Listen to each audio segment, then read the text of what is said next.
Ganapatiye Namaha, Om Gam Ganapatiye Namaha, Om Gam Ganapatiye Namaha, Om Namah Shivaya, Om Brahma Mirasthaparan Takare, Banushashi Bhamisita, Buddhasha Gurusha Shukra, Shani Rahu Keteva, Sarve Graha Shantikara Bhavantu, Om Hrim Gurave Namaha, Om Hrim Shukraya Namaha, Om Shanti Shanti Shanti, Om Tat Sat. Well, greetings and welcome to I, Cosmic Kev, and Cosmic Kev 100, your weekly astro video zine where we take the planets, the houses, the signs of the zodiac, and give you an interpretation, both somewhat in Vedic but primarily Western astrology, so that's sort of heliocentric. You can follow your sun sign. I mean, if you know your rising, that's probably better. If you know your moon sign, that's at least as good. And so with that said, we are going to go into what, this is for Friday, the 20th of December 2024 through the 27th of December 2024. Okay, so looking at the sky today, I would see a waning moon in the constellation of Leo. And the part of Leo that the moon is in is going out of the majestic sign of Maga, which is the throne room, the Petries, it's ruled by Ketu, the south node of the moon. It's also the palanquin, which is a throne that gets carried on bamboo rods or a bamboo rod. The nodules in the rods are symbolic of the chakras and just kind of like putting your spine back, lifting it up and just taking that kind of royal dignity. It's ruled by the Petries, which is another name for the ancestors. So ancestral guidance, somebody in your background was probably good. And science tells us that we have 14 generations of memory locked inside our brain, and that includes trauma and a lot of other things. So, you know, just compassion out there. A lot of people, a lot of us, probably most of us, regardless of gender, color, or whatever, have some trauma in the back of us. And the more we can act out of our hearts and love without judgment, the better world we make it. Maga, though, is kind of like this unusual set of circumstances. And for me, I always go with the King Arthur's Sword of the Sword story, because the stone and the sword, this young boy was able to pick out the sword out of a rock. And no strong man was able to do this. And so a lot of time when Maga calls you into leadership, you may be pretty awkward. It may not look like it's the right thing, but we're gifted stuff. One of the other meanings of Maga is many servants, so we get a lot of help from other people to go on our mission. And in Vedic astrology, Leo becomes the first sign of the zodiac where we're dealing with the tamas, the material world. Things that ultimately will decay, things that we need like sleep, but we can't stay tamasic, otherwise nothing good would happen. And it always reminds me of how when I was really little, I had this awareness that somehow people under, once they get in their late 20s and stuff, they're not cool anymore. And they don't become cool again until they get their late 50s.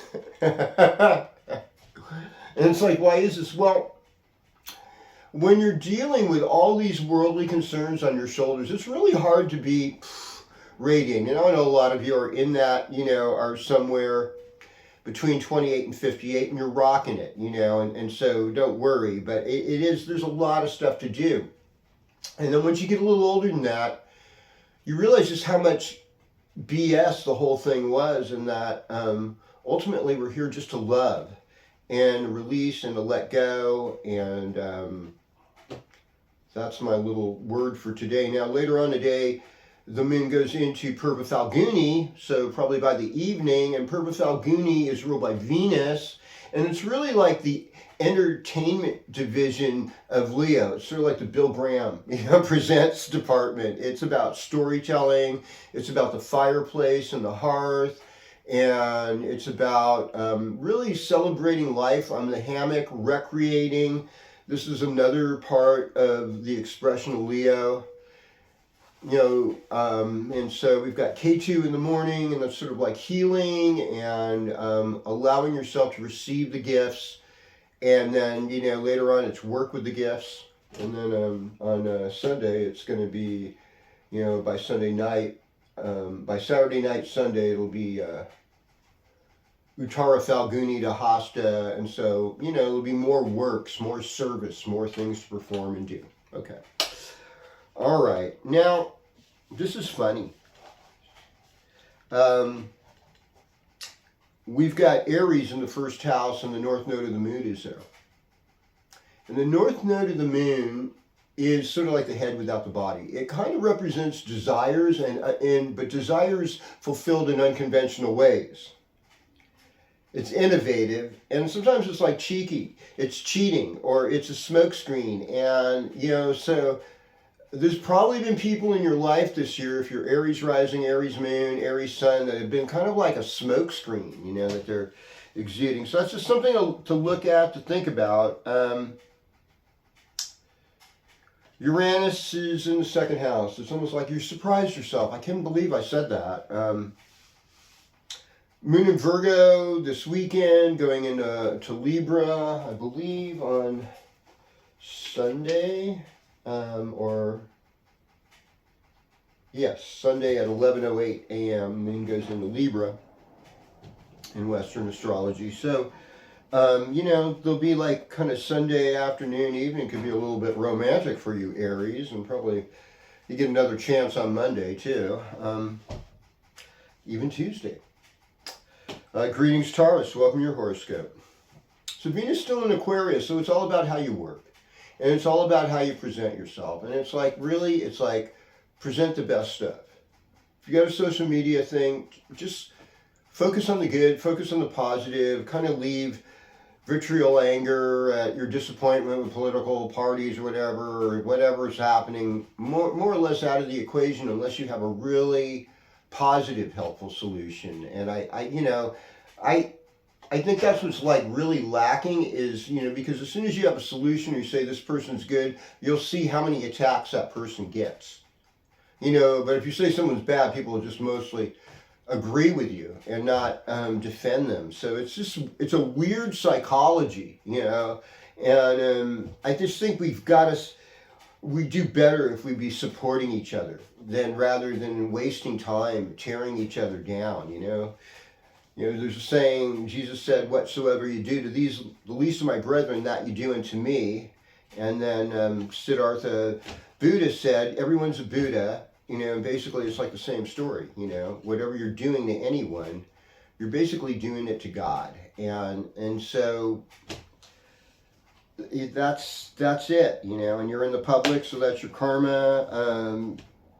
Sun moving into Capricorn this week is good for you, because that's your ninth house. So Taurus, your good fortune increases as of Saturday. Greetings, Gemini. Welcome to your horoscope. Yeah, and happy Yule, happy solstice. That's right. Right there at, I think it's 1 in the morning, Pacific Standard Time, or 1:21 a.m. Pacific Standard Time. 121. You get the old 121. Okay. Jupiter in the first house always inspires good fortune. Mercury still stationing direct. It's moving a little bit better now through your seventh house, a relationship, which is kind of diplomatic, and it offers or encourages diplomatic speech. And I don't think it's necessarily going into Capricorn until sometime in a couple of weeks, in almost the middle part of January. So there's a lot of a lot of Mercury in your seventh house. A lot of time to make good agreements, and a lot of times to start more contracts, businesses. So it looks really good for you, Gemini, on a number of levels.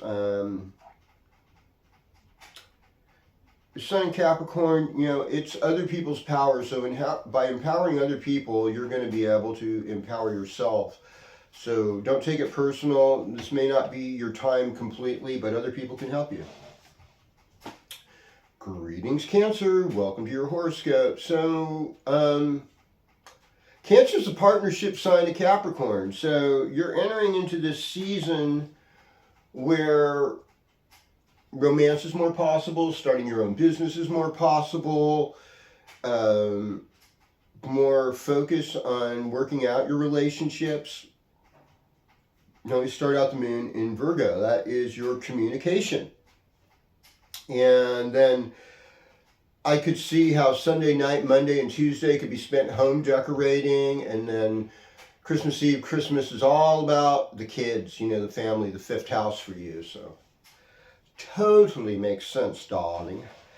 Let's go over to Leo. Leo, with Mars in the first house, but retrograde, it's a time of false starts in a lot of ways, is what I get out of this. And it's really a time to use the energy within. It's like the real jihad, they talk about it in some interpretations of the Quran, is to purify your inner life. The real enemy is within. It's our thoughts. So it's probably not good to watch a bunch of freaky movies, whether they are violent in content, spooky and scary in content, sexual in content. This isn't really the time to get your freak on. It's like, think of things like beautiful nature, national parks, and things that are really wholesome and heartwarming that encourage you to behave better. That's ultimately what we want to see. And this is a good time for changing the way you do relationships. You got Pluto and Venus loosely together in the same sign, so I could see a real change on how you approach relationships coming on. And, Christmas Day, moon's going to be in Scorpio, fourth house, you're going to be home. Or with parents. Let's say hello to Virgo. This weekend is mostly made for you. And so you're kind of an influencer, at least after Saturday night. By the time you wake up Saturday morning, it's like, hey, here you are, you're showing up, you're doing things. And, by the afternoon, you might even be entertaining people. I'm not really sure. It could all be possible. Mercury is in a place where you feel kind of sensitive and reflective in the fourth house, thinking about parents, thinking about home, thinking about what you've done and was it mature or what, and and also what you have of value, that this might be a time where you could sell things. Sun moving into Capricorn is great. It's the fifth house. Fifth house brings joy. The fifth house is about children. It's about travel. It's about education. This will be fun. You're going to have a good time. And Venus and Pluto, it's like eat and do things to make yourself more healthy, more beautiful, more desirable. Work on that personal transformation level. Partnerships, you got to have a spiritual life. You've got to have some kind of discipline, eating meal times regularly, something like that really helps at this time in your life. And you're moving forward at work and everything you're doing. I just see this overall improvement. You're getting an up boost. Okay, greetings Libra, welcome to your horoscope. We want things to be fair ultimately in our lives. What is fair, what is balanced. And so Capricorn time, so this introspect time, deals with parents, it deals with home, it deals with family, it deals with what our own personal limits were and have been with family, with our mothers, how that's related to us. We also have we're dealing with kind of health issues a little bit, I see, because of Saturn and Neptune being in the sixth house. But like the love feels good right now with Venus and Pluto in the fifth. It's like you're learning how to love in new ways. And that's super positive. And I think you're intuitive right now. You're better learning spiritual things right now than anything else. And I think the move forward is going to be nice. Hello, Scorpio. Welcome to your horoscope. This is interesting. Okay, so Uranus in the seventh house. It's a wild time sometimes in relationships.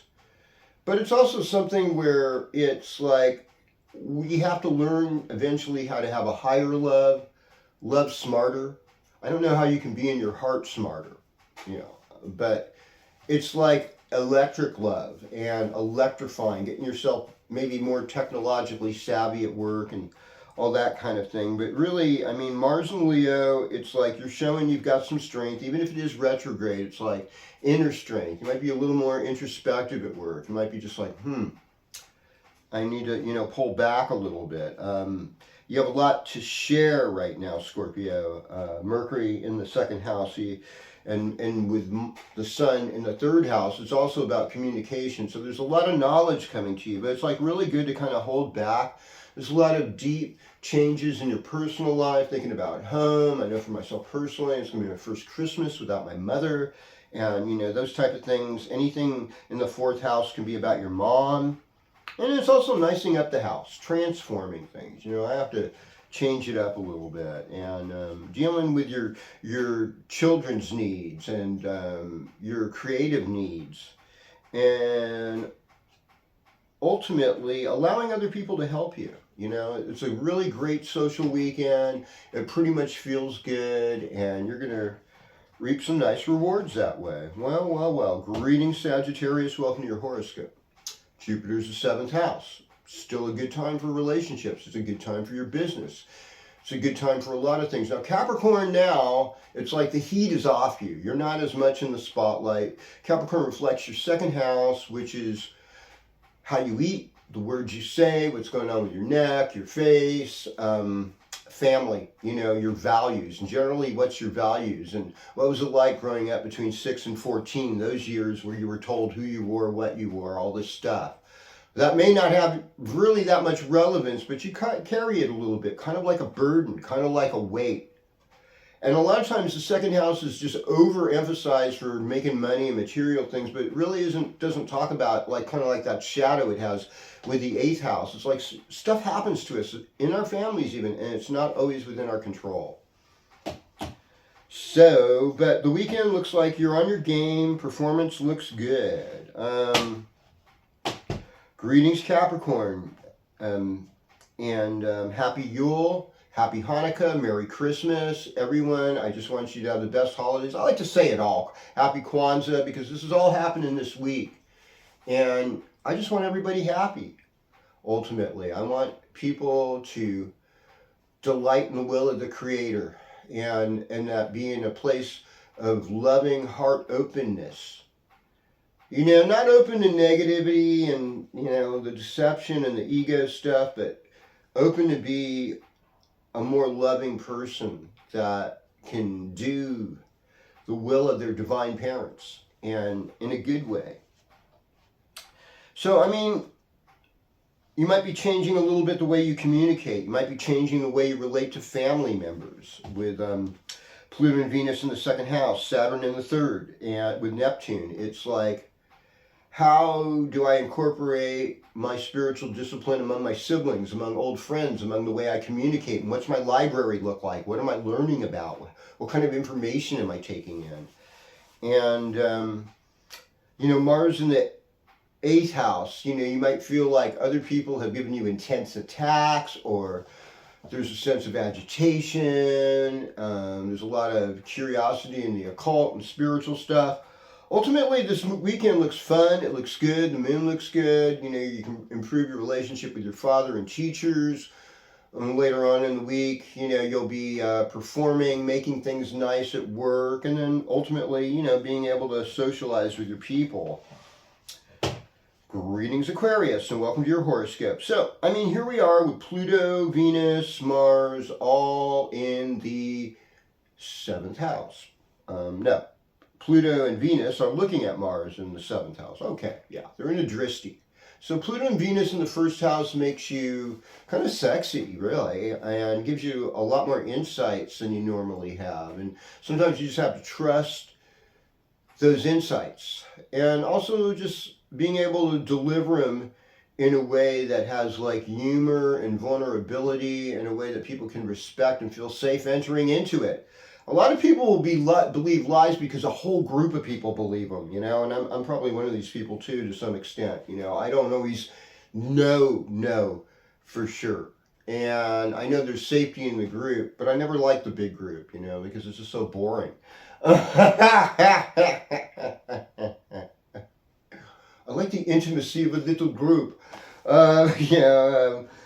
But, I think Aquarius is kind of like broad strokes, and it's kind of polarity with Leo, and so in a lot of ways, you too have had like these confrontations, and it gets a little explosive. It's just like relax, relax. At the end of the day, it's all small stuff, people. Let's be grateful that we have water to drink, air to breathe, a place to live, all these little things. Greetings, Pisces. Welcome to your horoscope. Saturn's in the first house with Neptune. So, like, your whole spiritual planet, who you are, what you are, how you do it is really in the picture. This weekend looks romantic, it looks sweet, it looks fun, it looks balanced, it looks like there's some emotional upliftment. Also, you might have started an exercise discipline in this Mars retrograde in Leo. Keep it up. And even if you get injured, do little things. I had a friend injured themselves, but they were able to swim. So it's like, you swim to something. If anything, breathing, Wim Hof breath, keep that kind of prana, that yoga flowing so that you keep healthy. And we also have, Jupiter in the fourth house, so you're making your home nicer. There might be some eccentric siblings in your life that you'll be dealing with. It's really nothing new for you. I think overall, it's just allowing, like Christmas Day looks good, okay? So that, it looks like, there'll be this spiritual upliftment and emphasizing the spiritual, like, hey, wow, the sun is actually kind of returning on the northern hemisphere. And yeah, I know it was Saturn Fest originally, and and whatever, but like, we like to celebrate the Christ child and the Magi during this season, and that's okay too, because we anticipate that return of the sun, that return of warmth, the return of Jesus. If people have different views of that, but hey, who wouldn't want to have that celebration of love and be at the banquet table with the Blessed Master? I think it sounds good, but I also, not everything that we think is going to be what we think it's going to be. And God works on your heart anyhow. He doesn't really, it's not person, place, or thing. So, all in all, I just want to say Happy Yule, Happy Hanukkah, Merry Christmas, Happy Kwanza, and just a joyous season. Even if you don't celebrate, just that peace will be in you, love will be in you, that you'll be tolerant of others. And I want you to subscribe, and I want you to hit the bell notification. I love your comments. Keep them coming. Namaste. Om Shanti Shanti Shanti. Om Tat Sat.